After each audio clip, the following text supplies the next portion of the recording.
Good evening. Good evening, everyone. This is the Street Librarian, and welcome to the Gators of the Mind podcast. We are recording for, I think, we're in the second time, and we got peoples in the house. Tres. Tres. Episode number 23, I think, or 23, something like that. So this episode, what I want to kind of discuss a bit is a few things. I want to talk about an article that I read that talks about collusion and price fixing amongst Ivy League schools, and I'm kind of I want to look at it from two different angles. First thing to mention is obviously student debt. That's a big thing. You know, obviously student debt and student taking out loans is obviously a major thing. And I was doing research for this, I started going on a rabbit hole looking at things, and you look at it, and some of the statistics are 44 million Americans have at least one student loan. The total debt for these students is up to $1.6 trillion. 70% of bachelor recipients graduate with student debt. The average student debt, outstanding student debt is between 20 and 30,000. And since 2000, the student debt has actually quadrupled. So it's actually grown 4 times what it initially was. Which actually affects millennials actually quite more. It vastly affects millennials. So that's one of the things I was thinking. I was looking at different sort of student debt and sort of what reasons why people go into debt and what happens and sort of how, sort of what happens with it. The original story that I read is from the Wall Street Journal. There's a few places to talk about it. It mentions that the Ivy League schools, actually 16 schools, are being sued by these students, but engaged in basically, it's called collusion or price fixing, actually. And it's basically they're being sued for antitrust violations, alleging that the schools, they collude to limit financial aid for students based on financial need. And it's a few things that they've been doing. Part of it is one of the things that I've noticed is that it says it's price fixing. So what they're doing is they're basically colluding to limit the amount of financial aid students can get. So if you're a student from a poor family or wherever you're from, they're actually colluding to limit the amount of financial aid you can get. Whereas if you apply for certain schools, you can apply to get financial aid and you get certain packages. So one school gives you this much money, this school gives you that much money, and you can choose which one you want. These schools have been colluding to basically coordinate how much you're getting. So basically it does two things. It helps keep their prices high. It helps keep students, obviously helps limit the amount of money students can get. So that's one thing to think about. It minimizes the financial student aid for financial aid students. It also increased the cost of attendance for schools. It also keeps their So the other thing that it mentions that a lot of times what these schools will do, and it's mentioned a few schools, I have to look to see which schools, but it mentioned that there were alleges, I should say. One of them was Yale. Oh yeah, there's a bunch of schools, 16 of them. But there are certain schools that have different accused different things. So one of the things that they're alleging is that they are basically having weighing school applicants by admitting them by the ability to pay back. So like if you're a poor student from wherever, New York, Chicago, Brooklyn, New Haven, LA, New Haven, wherever, you get into Yale, your chances of getting into that are actually lower than it would be for someone who's actually rich or who has money or in fact a legacy privilege. So what happens is that what happens is that, like, what they might do is say you have two students that are both the same GPA. Actually, you have a student that went to a poor school that has a 4.0 GPA. And you have a student that maybe has maybe their legacy preference. Maybe their parents went to Yale or the Ivy League school, whatever school it is, and they want to actually attend Yale. They will take the precedence to the student that can actually pay the money over the student that actually is warranted to go to school. So what they'll do is they'll admit the student that maybe can pay the money to go or that has the legacy privileges to go, and they'll waitlist the student that maybe has the better grades and is poor. So it's a long, it's a really interesting story in regards to it, like what's going on with it. And I was doing research. It's like it basically mentions that like there's like 170,000 alumni that overpaid hundreds of millions of dollars. So basically, you look at it in regards to, like I was thinking about it, you look at recently you had the whole thing with the varsity blues with the students that were basically, parents that are paying to get their kids into schools. And you look at it, I grew up thinking that kids that went to Yale or Harvard, these great schools, that they were smarter than me and they were super smart. And I'm just this, I didn't Oh know no, enough. They went to college. you felt no Like, streets. Tell well, me you didn't fall for the okie doke. well, over time, it's easy to kind of fall into that trap. And eventually what happens is you realize is that how the deck is stacked against you. So you can have someone that maybe their parents went to Yale, or maybe they have a lot of money, or what you call it, they could be subpar students and get straight into these Ivy League schools. And when I look up to find out which schools they were, but I know By the Yale was way, one, Georgetown's streets, another two. not to cut you off. Can you send the link to the YouTube video through the group chat? I can do that. Yes. Oh, wait a minute. I think actually, I'm sorry for interrupting. I forgot you can actually copy the streamer link. You can do that. Hey, Sean, we can see you. What's up, man? We're talking about all the horrible We're talking ways about colleges have student screwed loans, us. and I myself have a and I myself have a daughter that's looking at in college, and you look at the circumstances of it, and you look, I think what I was mentioning that when I first started college, I thought that you think that the playing field is leveled, and more older you get and the more experience you have, you realize that how unlevel the playing field is. And the stories like this case with the With Yale with Yale and seating colleges, how it's totally what you call it. It's essentially, I mentioned price fixing. I mentioned how the legacy preferences where they'll admit students that maybe aren't as qualified because their parents either went there or they're able to pay for college over a student maybe that can go that maybe is poor, and they'll waitlist them. So it's really crazy because it shows how how unfair, unbalanced what you call this. The rich get richer and the poor stay the same. And I kind of want to talk about that. So I had a few just kind of solicit and get different opinions and sort of see what people thought about that. I think it's always had. I think these things have always been there. Y'all can hear me, right? Yep. Oh, of course, ologist. Okay. I think it's always been there, but I think in recent times it has like been on steroids. And I think you got to look back, like when, let's just say when my older sister, when she went to college, I think it was different. It was more grants, it was more philanthropy. They were still around, but they were being waned out when I went to school, because in the 80s you had the beginning, or say the initial explosion of for-profit universities. And I think that's when a lot of this stuff like really started to gain a foothold and change the college experience.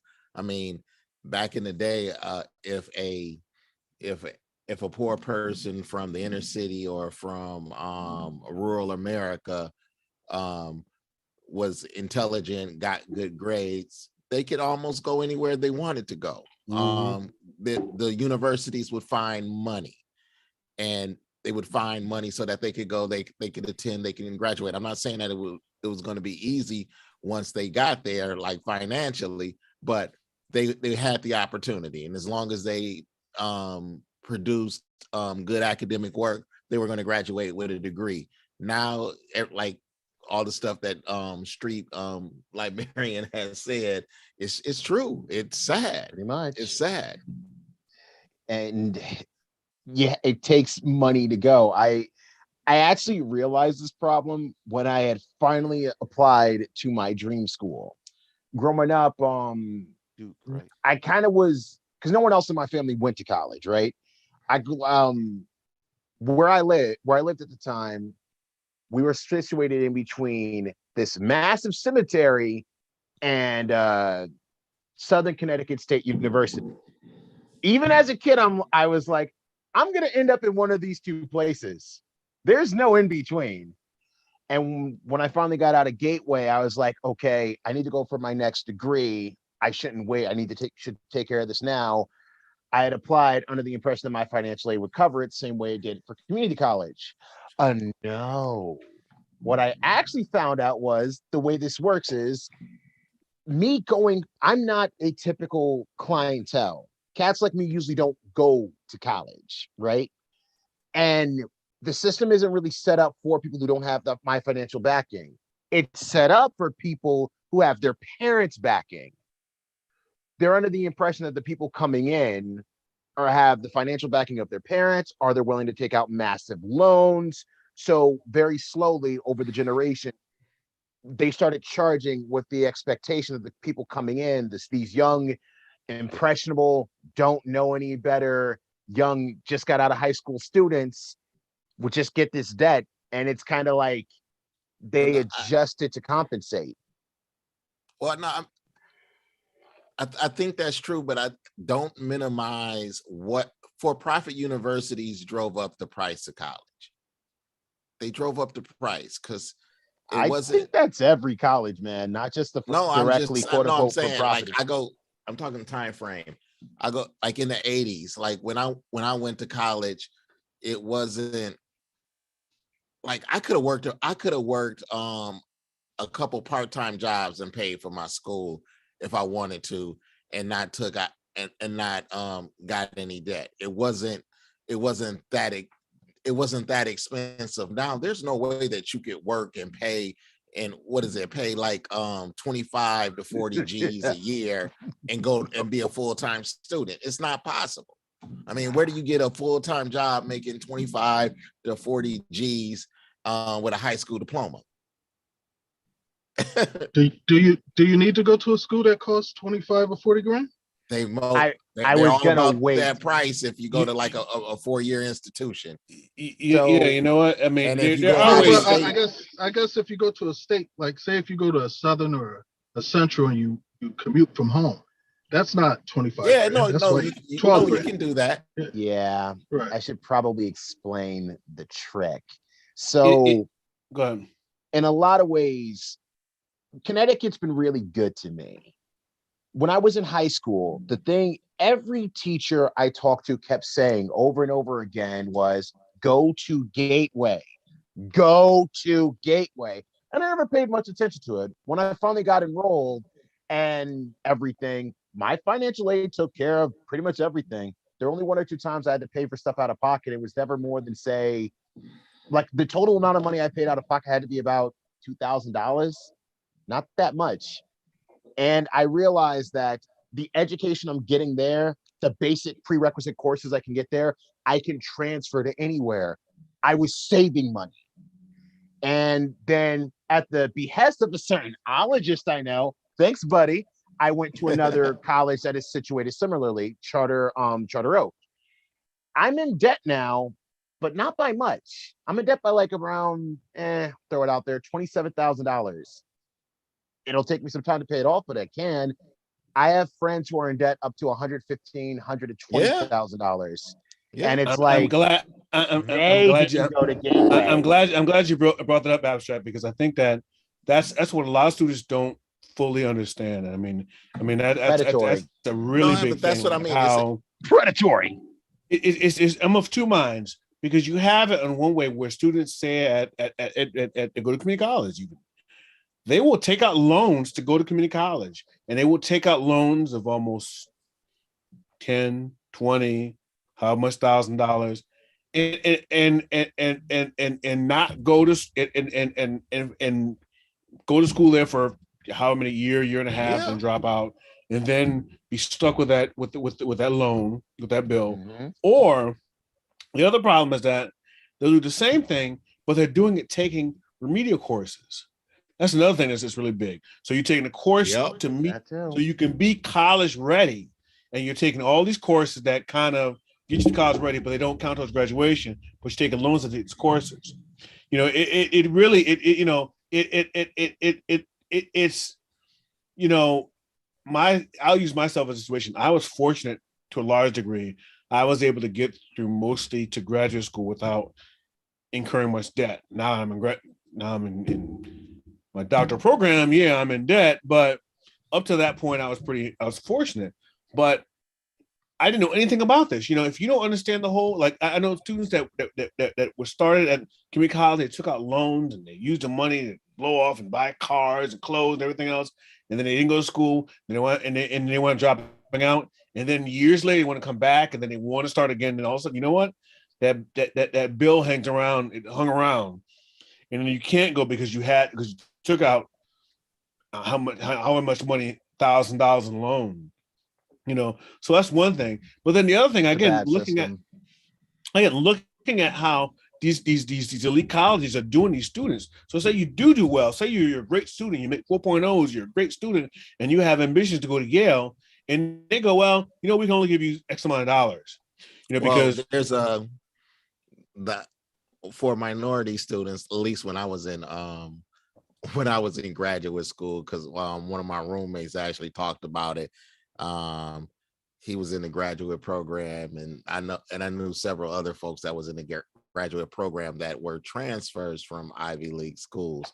The Ivy League schools would offer them, a really good package the first couple of years, and then that funding would just dry up.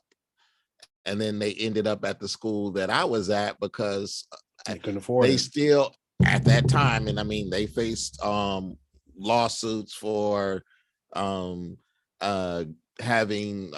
for both undergrad and graduate programs for minority admissions, and people saying that they should have got in and minorities got in, but they transferred to the school that I was at because that school would offer them money. And I was in grad school, and I actually saw the opposite happen with this this white dude that I was cool with. He ended up transferring to a school on the East Coast to finish out his graduate degree because his funding, they decreased his funding. It was weird. Mm-hmm. But like, let's put it this way. I owed, coming out of undergrad in the end of the 80s, first part of the 90s, I owed probably about 12 G's, and that was mainly for room and board and meals. Like, I got enough scholarships, grants, this, that, and the other, work study to pay for my tuition. 12 G's coming out, that's really nothing, right, compared for today's standards. I took 7 years off, went back for grad school because I moved out of state. I went back to the same university. I had to pay out of state tuition, which I wasn't happy about, but that's where I wanted to go. I got some just so many barriers to a healthy. No, I mean, I got assistance, life. But I came out of grad school owing like about 35, 40 G's for a less than 2-year program for a master's. Like, I mean, I'm lucky I made the choice that I did coming out to CT, because like basically within a 4-year period, my salary doubled, and I was able to, hunker down, write some big checks to the loan and get them paid off quickly. But it was tough, because I mean, I was living in the hood out here, and it was what it was. But I was paying those loans off. And again, think of it from the point of view of a student, maybe that struggled and really hunkered down and really get into the best schools. They get into Yale, and what happens is that like this article is alleging that these schools colluded, and what they would do is that say normally you apply to schools, you apply to 5 schools, and one school will give you $10,000. Those school says I'll give you 12. Those school says I'll give you 6, and you decide which one the best in the package. So I have to look it up to find exactly what happened. But in the 90s, they were accused of the same thing again. And basically what they did was that there was let me see if I can find exactly what we're talking about. Back in the 90s, there was a suit that was filed in regards to these schools because they were price fixing it because there's a group called the 568 Presidents Group where colleges communicated and essentially get the same financial aid award to all the colleges. So say you apply to Harvard and Yale and Cornell and Brown, and ideally what you expect is you expect, okay, I'm a 4.0 student, I'm a great student. These schools should be buying for me. They should be saying, well, look, we'll give you $10,000, we'll give you $12,000, we'll give you full ride, and you can choose which one you want. They colluded to basically give you the same amount. So it does two things. It basically stymies you, so you can only go. You're basically stuck with going to these schools and paying the price there, and you can't choose the best deal. So it's like it's collusion. It's essentially price fixing. That's where they use the term price fixing in the article. So it's really screwy, And again, I mentioned I'm of two minds of it because it's like I want you as a parent, myself, and as a former student and puts in the work in education, you want students to have the ability to go to where they want to go, with the best school they can go to. But you see where a lot of these universities are they are messing with the deck chairs and they're scheduling and they're shuffling things so that, you know what, you only have a few options. So you know what, you only get $10,000 to go to these schools. And you're kind of stuck with it. Is to make money. Education is a secondary. Of course, there's, and you know what, and you know what, and here's what happens. That so say you have, that's how it ties into the Varsity Blues thing. So you have what's his daughter from Full House. They can pay for college, right? So they pay all this money, right? She'll get in there, right? Because you know what? Because she can pay. And these schools have these huge endowments. But they're not, I mean, it's not only famous people it's not only famous people doing it, it's other folks that's paying anybody that years. Can. Yeah. No, I mean there's other groups. I'm not calling any particular group out, but there are groups that are paying 4 years up front. They're paying all of this tuition once their kid is admitted or is potentially admitted.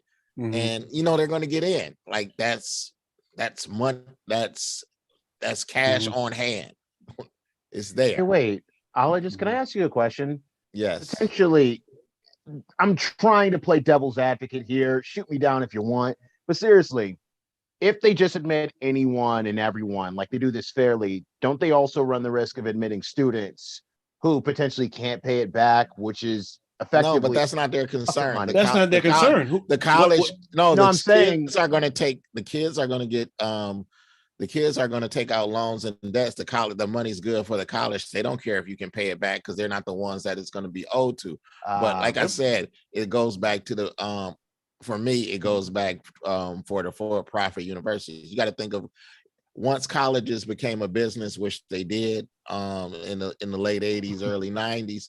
I was waiting for someone to say if you have an industry, let's just say you have an industry. Let's use the tech industry. You have a group of programmers like Microsoft, Google, Facebook, whoever they are. Like they're going to price fix and they're going to see where you really want to go, because like they're not going to get into a bidding war, because then that ups it for the next person that they want to hire. So this happened. What you said, Todd? It happened in the 90s. It probably happened in the 80s. It probably happened in the 70s, and it's going to continue to happen because they know that they only have a certain amount of slots. They know they have more applicants than they can. That they have more applicants applying for slots than they can fill. So they're going to standardize the amount of financial support, so people can really pick where they really want to go to, or they're going to go to their second choice, if it's a better deal and they're thinking more financially. Like they really don't, I don't think they really don't care. They don't want to get into a bidding war or trying to provide all of this financial assistance, because it's going to go up and up. It's like an employer, like you got hired in 2015, the person that got hired in 2016 gets 20% more than you. The one in 17 got 40%. That's unsustainable. It's a business. So and again, the group in the 90s is called the 568 Presidents Group, And I think I'm not saying that's right, though. I'm not saying that's right, but it sounds like you're complaining about capitalism, good man. But essentially, what these colleges are doing is that they were offering the same financial aid to each student. So again, you're the student that graduated from 4.0 from your college, and you want to go to whatever these elite schools. And what these schools did was they colluded to basically say, you know what, it's the same award. So as opposed to saying, okay, Yale offers me this much, and Georgetown offers me this much, and Brown offers me this much, you get the same award. You're stuck with whatever you can get. Yeah, but what I'm saying is, if you're that one student and they're not going to up it too much because they have 7 or 8 other qualified people that can take your spot. It's not like they're searching for students. If it was a limited number of, say, students with the right SAT scores, grade point average, and it wasn't enough to fill the slots, then you would see the funding go up. There would be bidding wars, but they don't have that. And the other thing is that they are skewing it towards families who can pay it, and particularly legacy families. So, like, if my parent went to Yale, my parents went to Yale. Part of that is that's another thing. No, well, part of that is, like, they're not trying to lose their U.S. News and World Report's ranking. No, and what I mean by that is, if you go and you can't pay and you don't graduate, that knocks you down. Wait a minute. It's a more complex equation than what we're discussing. Right. I guess I have go ahead, Les. Go ahead. Do you actually think that it's worth it for the majority of students to go to an Ivy League school compared to, say, a state school? No. I don't think so either. Let me. I don't think so either. I'm going to take a opposing viewpoint, opposed to a state school. So you're telling me that if you have an option of going to Yale or Central, don't make that argument. They're the same. You telling me the options that we graduate are the same? Les, do you want to get him? Because I got him. Sure about it depends, right? So I went to Hartford State Tech, right? So I went to basically a community college, but it was a technical college, right? And then I went to Central, right? So I've been in aerospace for 25 years now, right? Mm-hmm. I work with people from Cornell that went to these Ivy League schools, right? They got the same title I have, right? I don't know how much they make, but we got to be around the same, right? And I've worked with a lot of people from Ivy Leagues over the years, right? So to me, I don't really see the benefit, right? And maybe it's just my industry. I just don't see the benefit of going to an Ivy League school, right? Because at the end of the day, I'm like, well, wait a minute. I went, I'm just a dude from Bloomfield that went to a technical school and went to a regular state university. And I'm sitting here with the same title you got, right? So to me, I don't see the benefit of going to an Ivy League. And that is the sort of the breaking point, right? I went really loud. I went to a state school in Virginia, and it's got a pretty high ranking, but it's going up the road to like UVA would have had, depending on where you are, would have had a higher stake. Like in your field, less engineering, Ivies aren't known for engineering. They are known for law. They're known for business, because there's actually an overlaying class issue in these admissions, and even in the way these schools are colluding, that I think is sort of being tacitly kind of brushed up against. But it doesn't always depend. It going to an Ivy, it really depends on the field ultimately you plan on going into. Like what is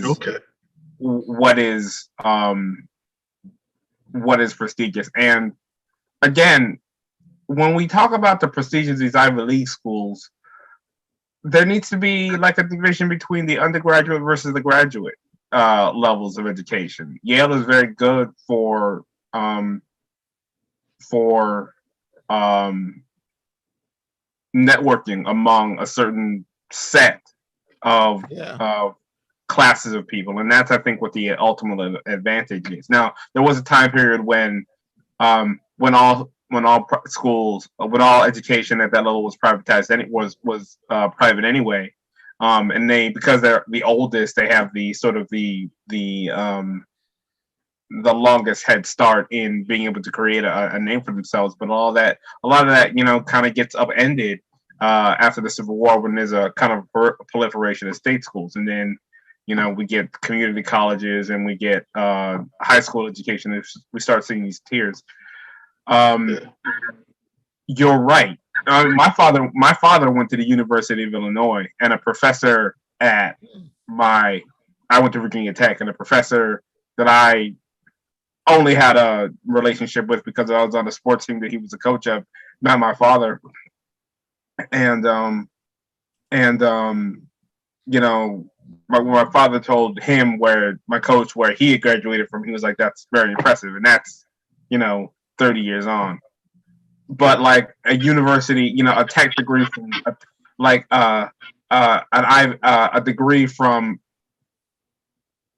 University of Illinois in engineering is still sort of superseded by Caltech and MIT, but it's not superseded by Yale. Like that. It's just those are the weird, confusing striations.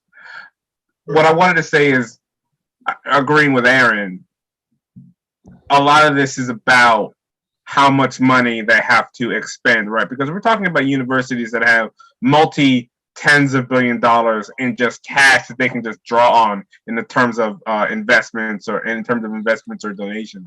They could reasonably afford to cover the costs and just make getting in free for everybody at all levels. But on a certain level, some of the prestige is being able to hold on to money so that they can just have that cash there on hand to throw behind anything they want. And even the distinction of Ivy League, like that's just, the Ivy League is like 8 schools that played football against each other in the 1800s. And they were just all, they were just all old and ultimately wealthy people that would go there. Like, there is nothing. There is no distinguishing factor between a graduate and the only distinguishing factor between going to these schools is the prestige upon which we confer upon them because of the name of it. I went to Virginia Tech, which is one of the number 4, schools in the country for architecture, even when I went. But that's still deserving of. But if I go up against someone with a degree from Yale or Columbia or Harvard, I ain't getting a job. That's my point. What I'm saying, when you go to these schools, you deal with the school's Rolodex. So if I give so it's a couple of things I've noticed. Like, say, I'll use Yale since I'm closest to it. Yeah. A student that I worked with a student that graduated from Yale that had a degree in sociology. It wasn't a tech degree. It was rarely sociology degree. Something really, very general, which they kind of offer. They don't offer like business. They don't offer like accounting, whatever. They just were very, very broad degrees. They were offering her. This person graduated from college. They were offering her jobs on Wall Street, $50,000 a year. Yeah, this is 2000s. When I graduated from college with a business sociology. No, but that's part of the. I graduated with a degree in business. My options were: hey, get a job. Go to work at Enterprise, parking cars, $21,000 a year. So you see what I'm saying? There are levels to this. We have to, if we're looking at like people from our communities or communities like where we grown up, even if you go to an Ivy League school, yes, you're gonna make those connections, but you're not gonna have the same networking or opportunities as folks who go there that are affluent. Yes, you're gonna have it. You're gonna have a little bit of higher a little higher bit of status. You're going to have higher bit of status for other, say, minority students who didn't go. Like where I went, like my program was ranked number 1, has been vacillates from 1 and 2 with another university for the last 30 years. I moved out here. Nobody knew how good the program I went to was. And it's everything that Les said. Like nobody cared. It didn't matter. I still had to do the job. I started to do the job and perform. It wasn't any opportunities that were offered to me because of the program that I was in and its ranking. And I also wanted to say, like, you can't discount how the universities want to uphold that ranking. Like, you really got to look into the U.S. News and World Report rankings and see the criteria that they use, because that's what universities try to enhance. When I went to school in the 80s, our undergrad program was when I started, I believe we were in the top 10. When I graduated, we were in the top 20, but that's when sort of the legal push to stop their efforts to have a more diverse more diverse student population. When I went there, it was 12% Black students.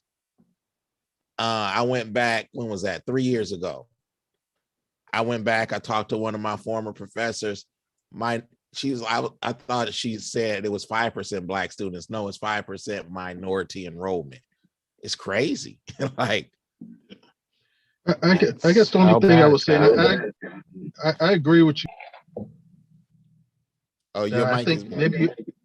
Oh, it is. Go ahead, you back. All right. I agree to a certain extent. I think for your first job, it helps you a lot, maybe to go to an Ivy League school. But, even when I interview somebody, I'm not really looking at where they graduated from, right? Do you have a degree, right? But then it's really, what's your experience? Do you really know how to do the job? Can you do the job, right? Mm-hmm. And unfortunately, I've run into a lot of book smart people that don't really know how to apply it, say, to the workplace, right? So, when I interview people, I really try to look at their work experience more so than where they graduated, right? And I think that goes for a lot of people in a lot of industries, right? That they're going to look at the work experience even more so than where somebody graduated from. But I agree with you, Les. I think ultimately, when you're in the work world, it does even out. I mean, because it's like, say you graduate from Central and you graduate from Yale. I won't say Yale, but let's say you graduate from a upper Ivy, from a near Ivy League school. You may start at a different higher place, but if you have no ambition, if you're just just skating by, you probably aren't going to achieve. But if you're graduating from, say, Southern or state school and you're ambitious, you can do it. So I'm not trying to say that there's no it doesn't even out, or there's no what's called to it. But I'm telling you, I've seen you look at the resources that they have at Yale. I went to a thing where they have where if you have an idea for a business, they will give you a loan to start a business at Yale. I mean, it's just I think the amount of resources is just astounding. It just and again, it's not. I don't think that because you graduated from a state school, which, hey, that's all I've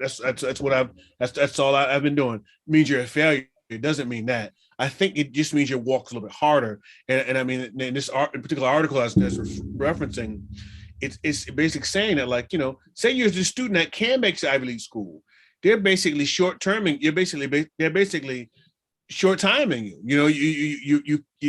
They should be fighting over you to get you to come to that school. You're a student from New Haven or from Hartford or wherever, in your poor school or rural, wherever, and you go to school. They should be fighting over you to have you at the school. It brings diversity. You gotta. But they're basically colluding to keep you in your place to basically say, only this much. The era that we grew up in is different, because one of my best friends works at the university that we went to. The professor that when I was there 3 years how they're classifying folks as minority students is different. When we went, it was mainly looking at Black folks and Hispanics as minorities, but now it's wide open to what's considered a minority. And when they get to check that box and say they have X amount of minority enrolled students, to kind of give them just enough but not too much for that U.S. News and World Report ranking, that's what they're doing. And I gotta Unless say you're that, Asian. no, I gotta say, the state that I grew up in, it's sad to say, because like just talking with my professors and other professors that I knew throughout the years, whenever I would go back and visit after I graduate, the Black and the brown students from the urban areas, they didn't have the toughness to stick it out and get their degree. Like, as time went on, more of them was just, I'm gonna go back home to the city that I grew up in, and they didn't want to tough it out and get their degree. Once I got there, I was like, look, I ain't leaving until I walk out of here with a degree.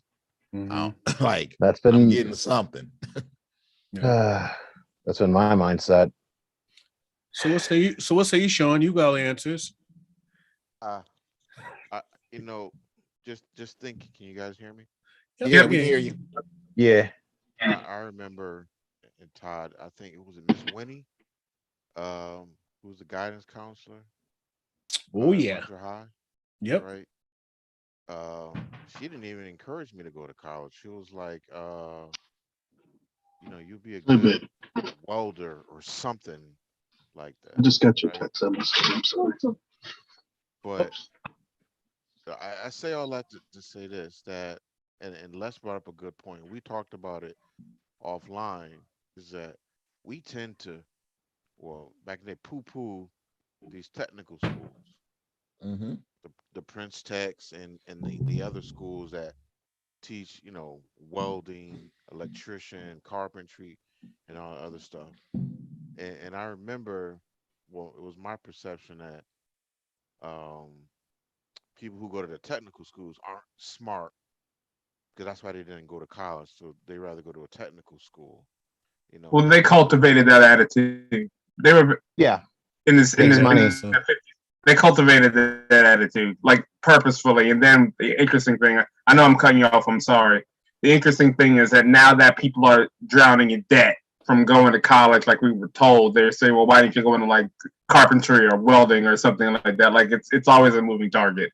Right. But I love that previous Reagan generation. Just love it so well, much. it was more than that, but Sean was talking. Well, I mean, no, you gotta remember the 80s, and there was a reason why folks were told to go to college and not go to vocational schools, because we were the fear of automation, because the robots were taking all of the vocational type of skill jobs away.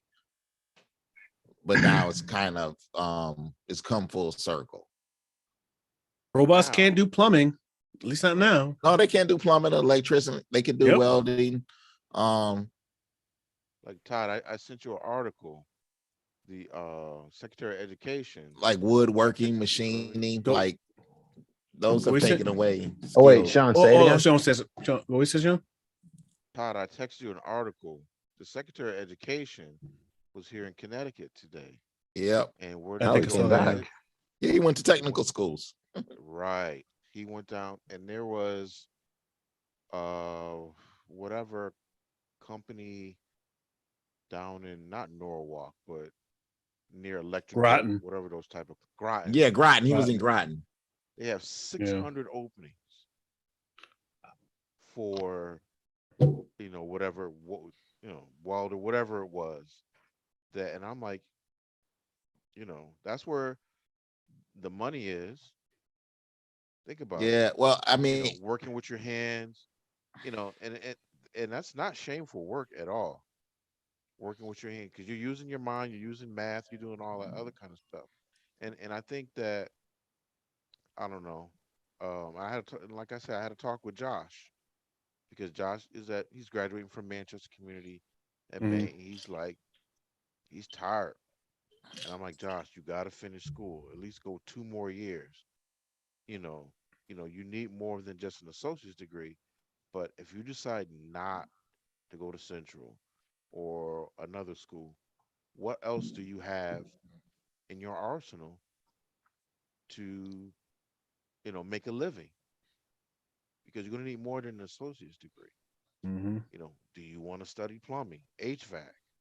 You know, I'm not going to shame you if you don't go to college, but you got to do something. Mhm. You can't work at Geisler's. you know, Geysers? it's a grocery store. I mean, It's a he's grocery working there Oh. store. now, but that can't be your everyday job now. So yeah, you living at home with me and mom, and you out of school, you working every day, you bring home $500 a week. That's good. That's chump change. You don't have any bills, but you can't live off that. You can't take care of a family like that. What skill set do you have? Man, I can Yeah. relate. Yeah, Sean, I I think know I knew this guy, this good. kid, it was a friend of mine's son, and graduated from a vocational high school. He had a job offer from Sikorsky's making, I think, low 50s to mid 50s a year. No, I don't want to do that. He ended up going to some design school in New York, and I think dropped out after a year. I could have shook the bejeebers out of him. Like, are you out of your mind? Because he went to a vocational high school, had a skill, and Sikorsky offered him a job starting out making 50, like 50, I think, to 55 a year, I somewhere think around there. And I he think did not our take it at generation. 18. At 18. I think our generation was we got shafted to a large degree, because I remember going to high school and it was the same thing with me. Miss Winnie, our guy's contract was basically shitty, and she basically said you should go to college and take community college, take one course, and basically whatever, basically didn't inspire me in any way. But I think I look at how I wish I had thought about other options, you know what I mean? And it's something I regret where I'm at now. I think, it's kind of, I kind of find a way to make it work for me.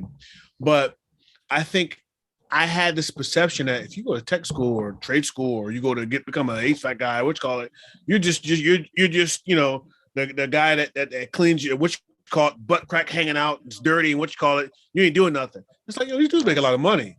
These dudes, Right. these dudes that do plumbing, that do contracting, that do electrical work, that do HVAC work, they can make money, and those jobs they ain't going away.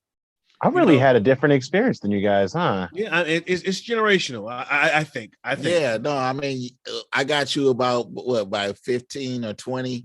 It is. I think it's close to like 20 years. Yeah, no, it's Yeah. different. They Only encouraged 10 years. Only 10 years in. when I was in school, they encouraged us to go into, high paying professional jobs, and plumbers, HVAC professionals, carpentry. Those were seen, and it's also where I'm from, but those are all seen as jobs for kids who couldn't cut it academically. Those were not jobs that, I mean, those jobs were necessary, but they were ultimate. Look, man, you're making that face. I'm just telling you what it was. No, it's because I've, in between talking with you in the last cast and having more conversations with Todd, it's realized this is really a white collar state, not so much a blue collar one. And I think that's to the chagrin of the actual blue collar workers in our state. No, Aaron, I think I got those terms the right way. It's a changing, because I can tell you in the area that I'm at. Oh, then I got it backwards. No. You chagrin wrong. No. Whatever. You know what I mean, right? Aaron, like in the area that I'm in, like just say the myth when I first started working in this area was, that as everybody's saying, that the lower performing students went to vocational school, they accepted them. But I'm gonna say about let's say 12 to 15 years, there was a flip, and the academically high students started going to vocational schools, and it made it harder for other folks to get in. Like a flip happened. Yeah, because the flip happened because college became very expensive. Like even with that 10-15 year gap, like college became very expensive, and you're sitting there going, do I want to, essentially take out these loans, or do I just want to go to do something I can get done in 2 years and make $50,000 a year?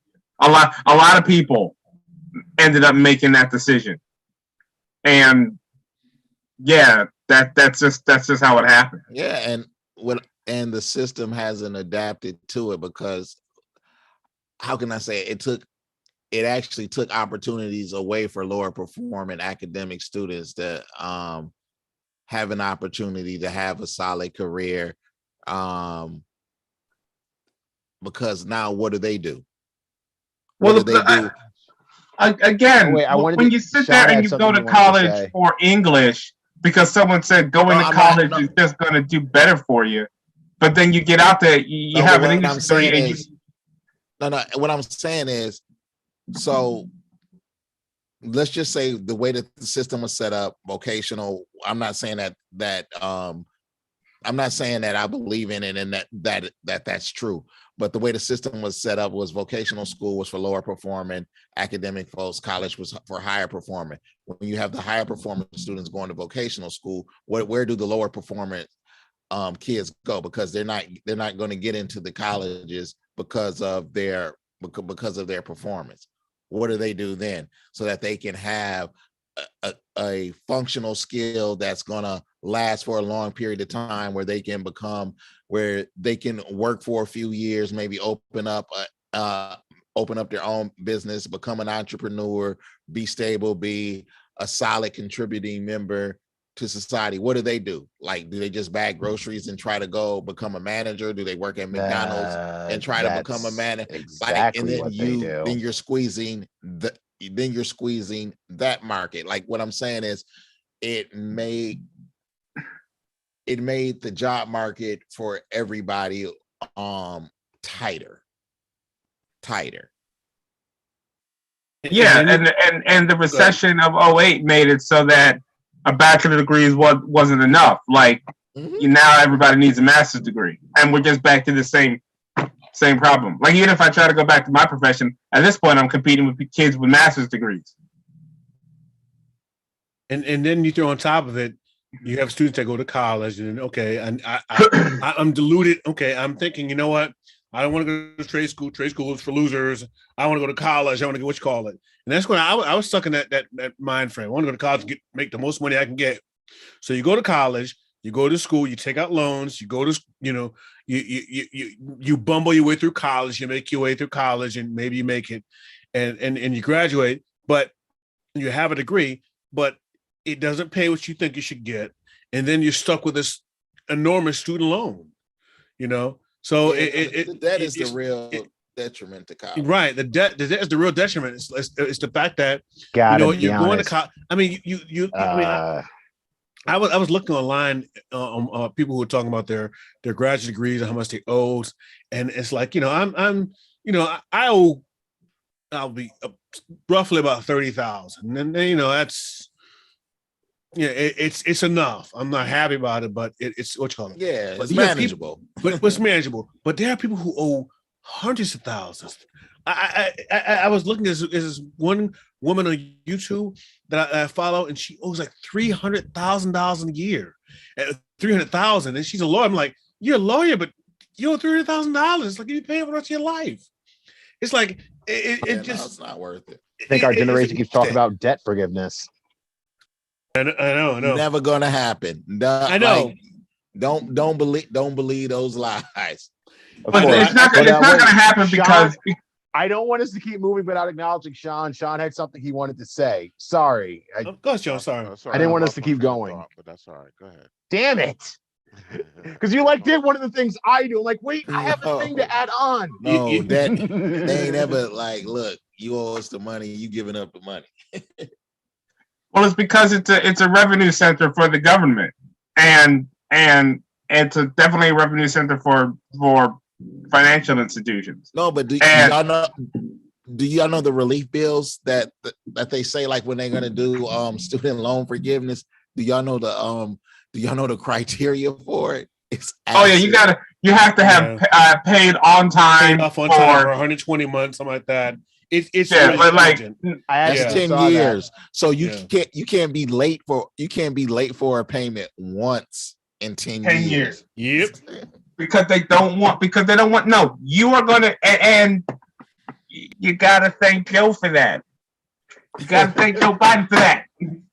Thanks, Joe. You And know, he a politician just like everybody else. Like, it is what it is. I don't know why people think I these gotta be politicians honest, gonna be the saviors. thing that They're gonna really be politicians. the thing that bugs me with the debt is one of the things I kept experiencing. I had friends in high school who they were too scared to go because they were scared of going in debt. I also had friends who were under the impression they had to pay back their financial aid. They were that ill-informed on it. That was the craziest thing about me going to Gateway was I heard every single year there are scholarships on the table that people don't apply for. I heard that nonstop. The years I did apply for them, I got one. I didn't know the whole scholarship thing was something that really pays off. That's what offset a lot of my expenses in my last couple of years getting my associate's degree They don't as well tell as my bachelor's degree. They They told don't us tell it's just people don't use them. No, it's not that they don't use them. They're not telling kids. And the job that I do. And when I talk to some of my clients and I ask them if, have you been informed of scholarships, they're clueless because the people that they work with in their schools aren't informing them of that. And I'm just dumb. Because we are avenues for finance for them. Education has unfortunately been commoditized to that level. I got that information from my high school. They also told me there are scholarships on the table. Les and Sean haven't heard my high school counselor experience. So please tell. I'll let you know. Oh, shoot! Yeah, I want Les and Sean to hear this. Go ahead. So it was. It must have been, when was it? It had to be like April or May. I get my school counselor gets a call from the university that I went to, letting him know that I had been accepted, and they wanted to speak to me on the phone because I had went down there. It was I had went probably 2 months earlier on a college like a college tour for minority students. So I go on the tour. That's where I really that's where I really wanted to go. I go with students from other parts of the from the city that I grew up in, and wonderful experience. But anyway, the school counselor comes to gets me out of class, tells me that the university's on the phone and they want to speak to me and he wants to know what it's about. And I'm like, I have no idea what it's about. And then we walk to his office. I talked to somebody in admissions. They let me know that I got in. I thanked them. I hang up, and he's like, "Well, what was it about?" I was like, "They told me that I was admitted." And he was like, "You got admitted?" Like he was absolutely shocked. He's like, "How did you know what to do?" And I was like, "What do you mean? How did I know what to do?" Like, my sister went there for undergrad and graduate school. My mother's enrolled in the school now. I went to that file cabinet over there, got the application, filled out the application, wrote my essay, went to the store, got a $25 money order, and sent my application off. Like, he was absolutely dumbfounded. Because, you didn't ask for my help. And I was like, I didn't need your help. Like, I had my mother and my sister. Like, what I need to talk to you you for? Right. And I remember being in school with one of my friends my senior year, and she grew up in a different city, but her school counselor told her she was salutatorian. You're not college material. You just need to get a job. And, you know, a very similar experience to mine. She did the application, this, that, and the other, got in, and I decided that I wanted to work, that I was tired of school, that I needed a break. So I after undergrad, I worked for a few years. She got into medical school. And like it's absolutely amazing of how folks that look like us, like people just, you don't have the potential just because you are who you are. You can't do anything. And it's weird, like I have so many concerns about, you know, the generations behind us, and just the toughness and the stick-to-itiveness of like just getting it done. Like if that's what you want and that's what you want to do, like you just gotta you know, the most deterministic quality, whether you're gonna graduate from colleges or not, is do you have a history of finishing what you start? Right. Like Almost you just like do they have a corporate hustle to them?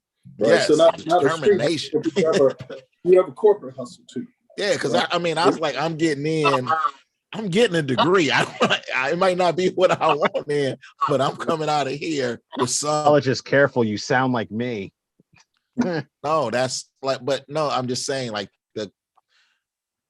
the current generation of kids, and like I saw that when I would go back to my university and talk to my old professors, and they would say like they just running back to their hometowns. Like when things get tough, they not like when y'all was here, like, because you know. And I got to say, we had a core group of African-American professors, male and female, that kind of taught us the game.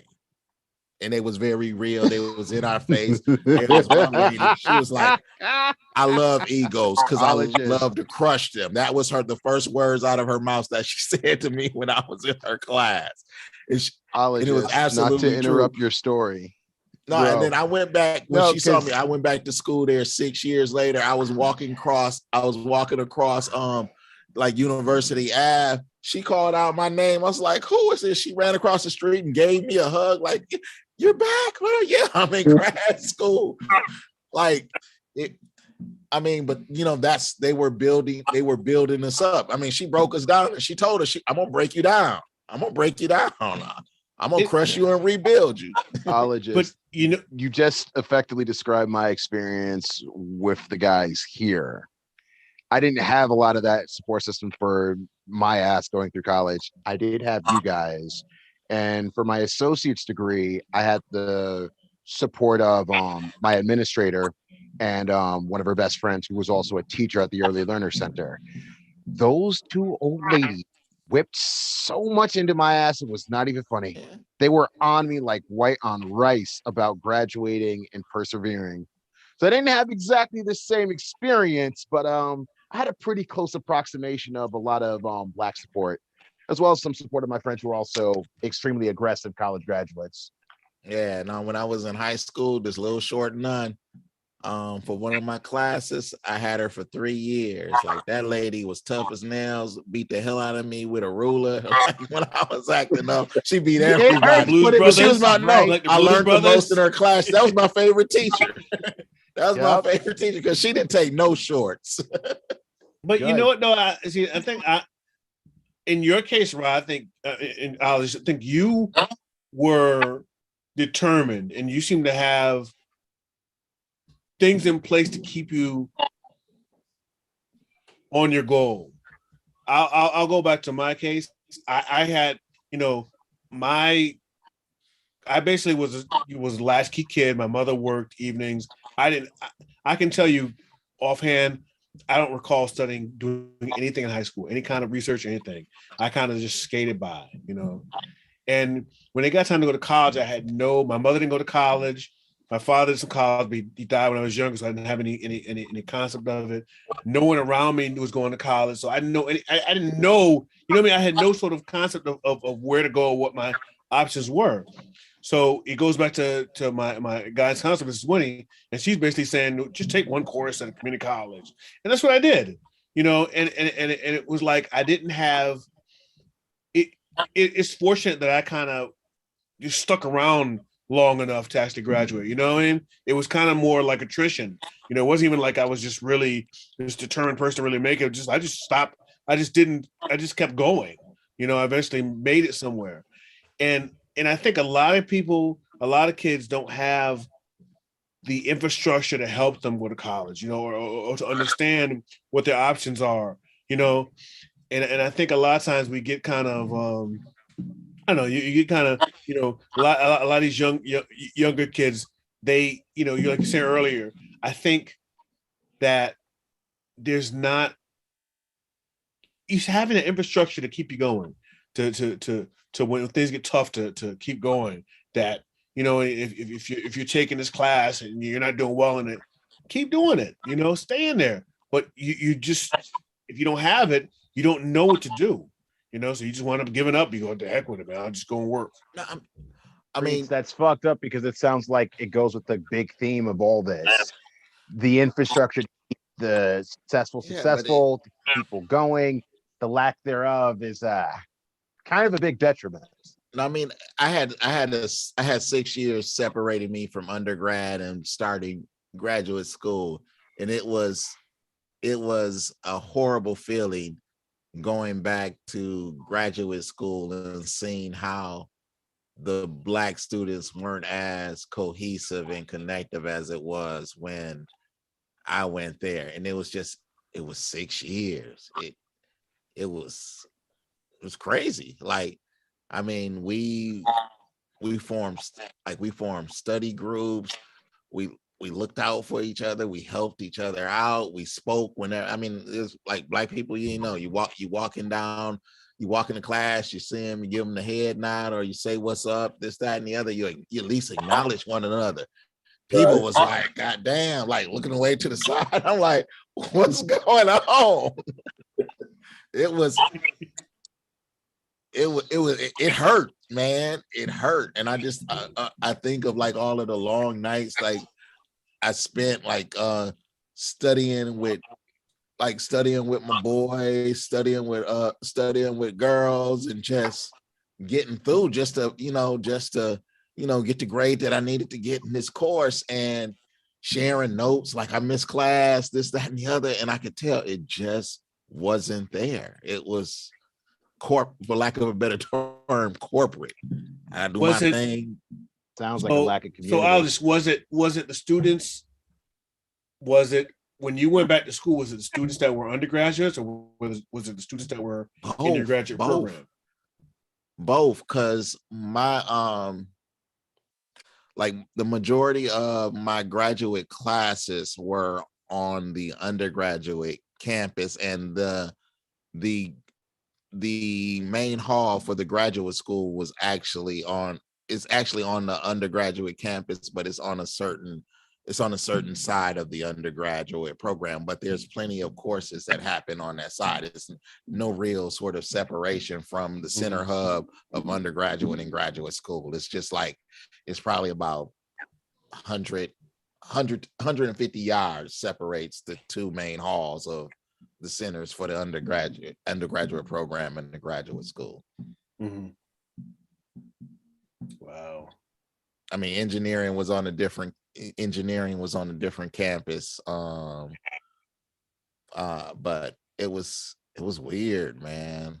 It was weird. And like the hangout spot where we used to, like, in between classes, kind of hang out, connect, this, that, and the other. Nobody hung out there. It was so different.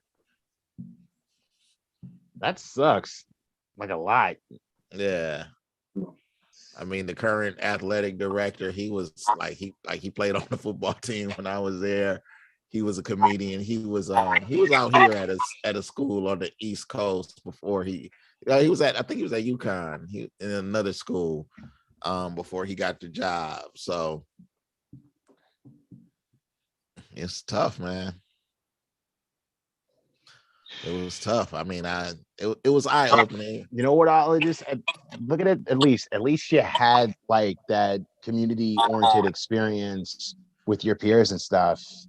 No, but and it was weird because it was tighter when my sister was there. My sister went to the same. She's she's 10 plus years older than me. She went there, and it was a lot different. I mean, don't get me wrong, some crazy stuff happened there when I was there, when she was there. But for the most part, we stuck together. Like we with other minority groups and stuff, we formed alliances, and it was overall it was a great experience. But I know folks that go there now aren't having that similar experience. Exchange. Yeah. And even when I go home, like to my neighborhood, it's different. Like it's crazy. Like I know when I went to school, teachers fostered my education and my growth, and gave me opportunities that I probably wouldn't have in this current day. And even where I'm at now, like it's different, because like the way education is you could kind of single out students that you thought had potential and ability and kind of develop them. But now with all of the requirements, you really can't do that. We're probably due for some massive education overhauls. It's not gonna happen. Some will happen before analytics. that. I know that. Yeah. Well, Les, you might be muted. What did you say, Les? I hope there are some overhauls as far as, maybe student loans, maybe they make them 0% interest. Maybe colleges, they come up with some sort of cap as far as tuition and those type of things. And I think those things will help a lot of students, right? So I know a lot of friends that it's just, especially like even my wife, she had her student loans, and then when she had the kids, she went on forbearance there for a while, and I didn't realize how much interest they're charging when you go on forbearance. Oh yeah, it's ridiculous, Les. Oh yeah, and it's just crazy. Another area I was. I really, I invited a couple friends of mine that are in my graduate program, and we're going to join in, and we're talking about the future of education. I really think that the college experience as we know it is going to change.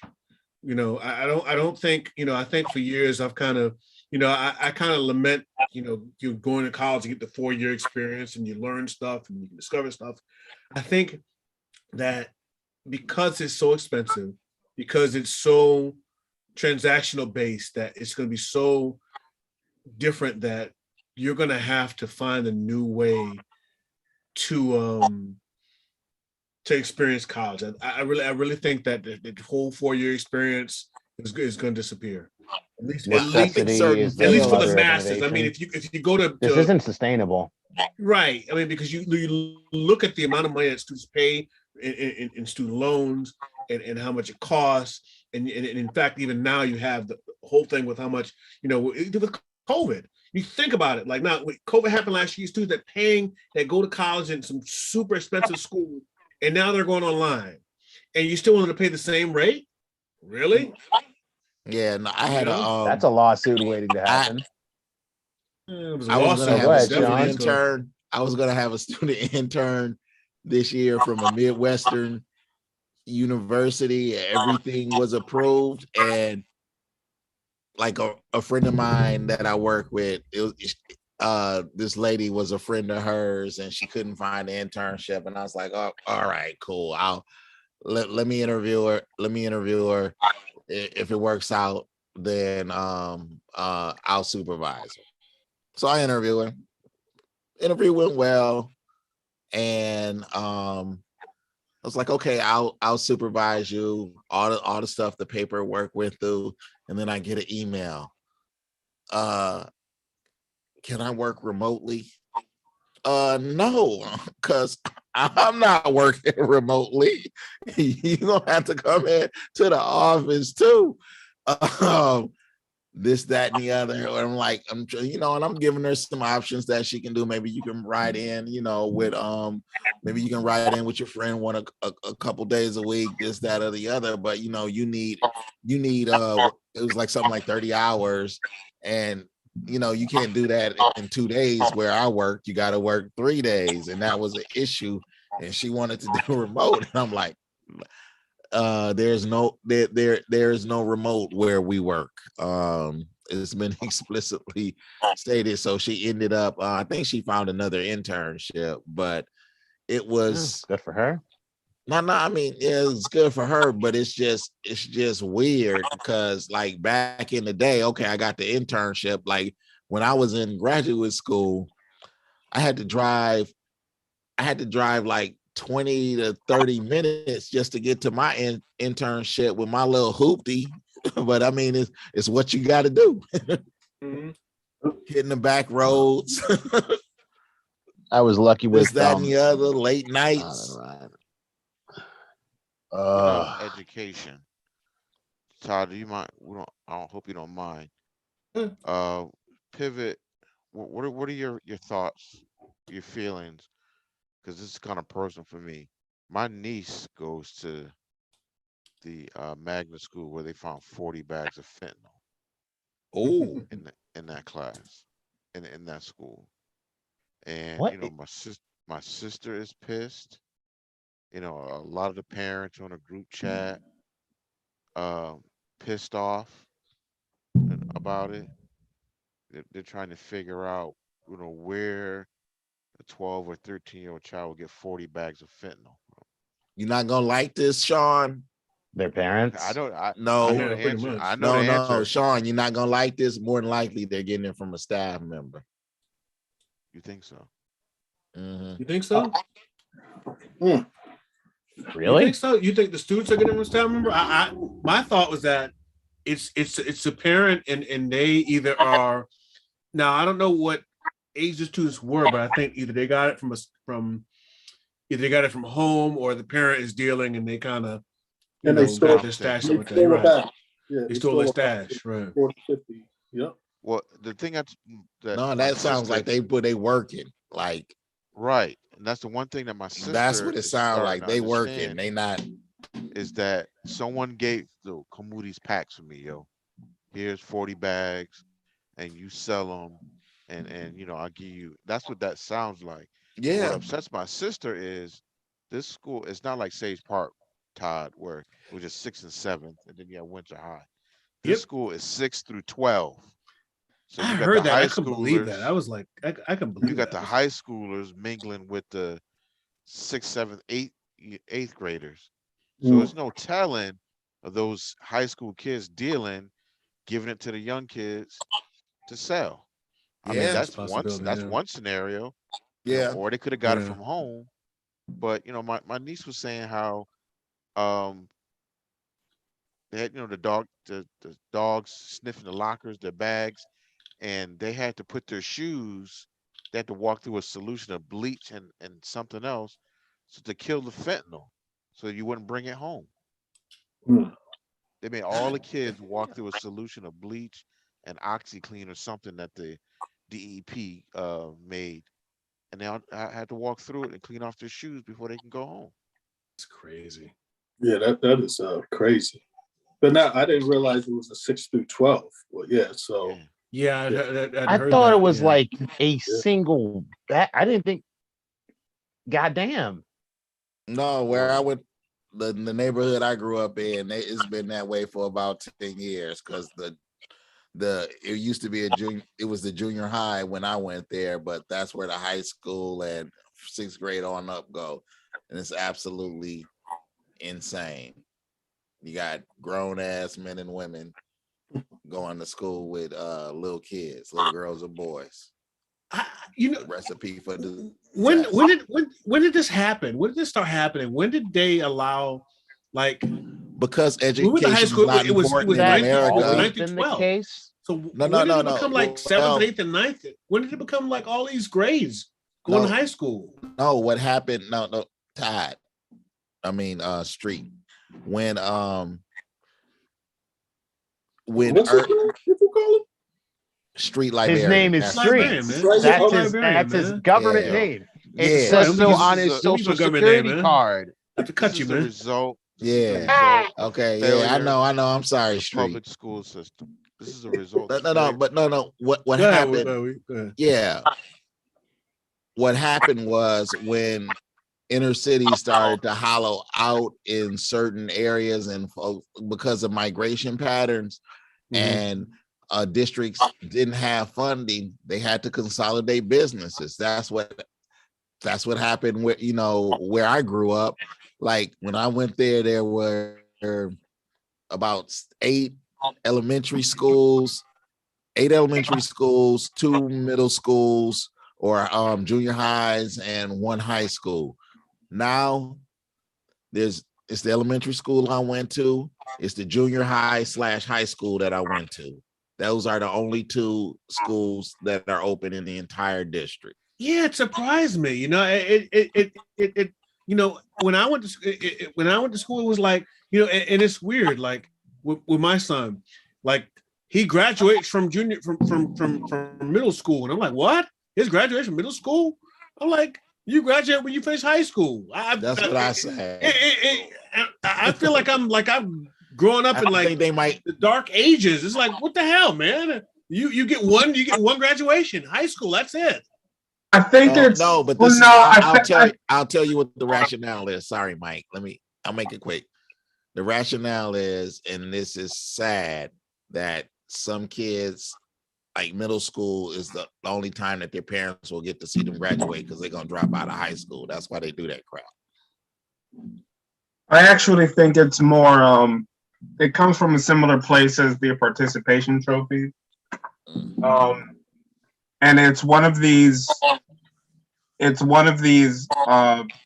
milestones that have come out of the desire to appease parents who want to be able to take pictures and show that they're accomplishing things as parents.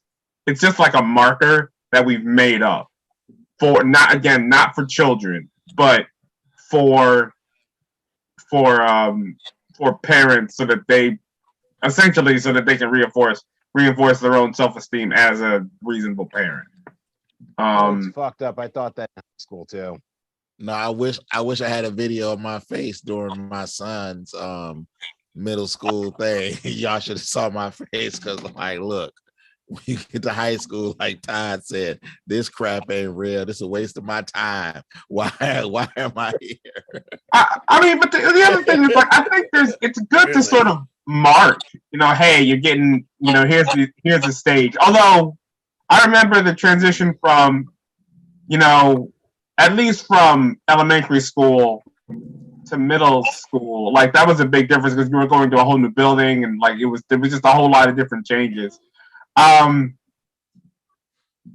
don't really remember if I had like an 8th grade graduation. I don't think I did. I mean, there might have been like an 8th grade, like, here's some awards y'all, are entitled to, best attendance and whatever. But I don't remember there being like a ceremony to transition into high school from middle school.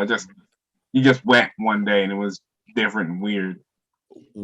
That's what I was saying. Next time I get back home, I'm gonna go through my mother's photo albums, and I'm gonna find a picture of me when I graduated high school, and I'm walking out of the gymnasium where our high school graduation was, and when y'all see the expression on my face, y'all gonna get a big laugh, because I was not happy, because I was like, look, I got 4 more years, at minimum 4 more years of school to do. It ain't over. I had this like, I ain't done. It ain't over. I got work to do. I was not happy. I was not elated, because it wasn't over, my educational journey. Yeah, it's amazing. I had a piss face, like, look, it's like, not to change the subject, but you heard the school in New Haven today, Todd, 5 students got sick from eating chocolate edibles. I heard about that. Student that ate an edible. Yeah. Ate edible and they got sick. Yeah. I'm like, who brought that? Wait, we're talking about like edible weed? Yes. Oh my God. They probably ate too much. Like, you get like edibles, like they hit you a little bit. Hey, you know what though? And eating them You in might not school. catch COVID. You heard about that study? No, tell us about the study. I didn't look at it. Apparently, it's a study that says that there's a something in cannabinoids that prevents COVID. Wait, this again? You gotta see. You I gotta looked put this up that a in. couple of You gotta months put ago. that in the group Nah, chat. You know what? I'm going to find it. it's I'll not put it in the chat. share it I'll with put it in chat. It's I'll put it in not. chat. The last time I heard about this, it's not the same type of marijuana that you smoke. It's a different type of THC. There is no, and you're protected. Nah. Shut up. You don't know what Shut type up. of Oh, sorry. marijuana Am people I smoking, busting the bro. bubble? Shut up. Am I raining on your parade? Is that a rain coming out? I'm glad Sorry, y'all man, said nah. it because I was gonna be like, Aaron, shut the fuck up. We're having fun here. Fuck you. That's You don't not know who my name, man is and what he got. That ain't my name, Miguel. Plant-based vaccine. I don't give a shit. Do it. Yeah, I got to find. I'm gonna. So we're gonna have a COVID weed, man. I gotta look for that. I got that Omnicron, man. I got that Omnicron. I actually saw a TikTok with Omarion yesterday, just talking about how like he's an artist and not the virus. So like you should stand against Omicron, but definitely like download his music. Arion's still making music? Good for him, I guess. I mean, that's what I said, but you know what? How did you find him on TikTok? What are you doing? Okay, Stop. I did find it. Let me see if I'll show you the article. Omnicron, man. Let me see if I can find it right here. We're gonna call the next one. There you go. Echo. Wasn't Omnicron that big thing on Transformers? That was Unicron. Unicron, yeah. Megatron. A new study found that certain cannabis extracts may actually stop the coronavirus from infecting human cells. Did you share it in Researchers have known the this for chat some time that messenger? marijuana that's relative to the hemp plant contain dozens of biologically active compounds, most of which are not psychoactive controlled or controlled like THC. Hey, how about that one? Tell you, man. So what's the name of that vaccine gonna be? I don't know, man. I don't know, man. I don't know. The cannabis. I want the cannabis-based vaccine. That's the one. I don't know. It's shoot it in there. So yeah, man, it's just crazy, man. Shoot, I just got my booster. Whatever works. I could have got it. Did the booster whip your ass too? Because it. No, I didn't fucked me feel up for a like few I days. didn't feel anything. Nothing. I had a sore arm. That was it. Yeah, that's about me. I think I was sore. I was like tired for like a day or two, and I was like, that was about it. I wasn't even tired. Nothing. It was weird. It must affect women differently because I knocked Liz on her ass for like a day and a half. She had the chills. She had a headache. She did not get out of bed for like a day and a half. Yeah, my wife, when she got her booster, she had she had some, like when she got her first two, she had nothing. I was like, you should stay home. Like, I was worried. Don't go to work. I was like, I'm gonna go. If I don't feel good, I'm coming home. But she was fine. And then she had a little bit of something, but it wasn't bad. I felt like I was hungover. Yeah. I just curled up in bed and it's weird do or because talk to I anything. got mine. I was taking it slow, but I felt fine because I thought it was gonna hit me. It's funny we talk about this because I was just talking with Liz earlier today. Like, if I was the CEO of Johnson & Johnson, how can I, with a straight face, go to the president or to the CDC or whomever and say, we got a vaccine, but it's only 66% effective. You gotta do the research, bro. 66% is a D. No. Well, you know what though? As opposed to nothing. 66% versus 365 million people. No, you gotta do the research. Like, go to the CDC website. Go to the CDC website and put in vaccine trials. Look at Pfizer. Look at Moderna. and look at Johnson and Johnson and look at the populations that they did their clinical studies on. It's all Pfizer and Moderna are almost identical. It's 80% white, about 10% black. What was it? It's about 8% Hispanic and the rest other.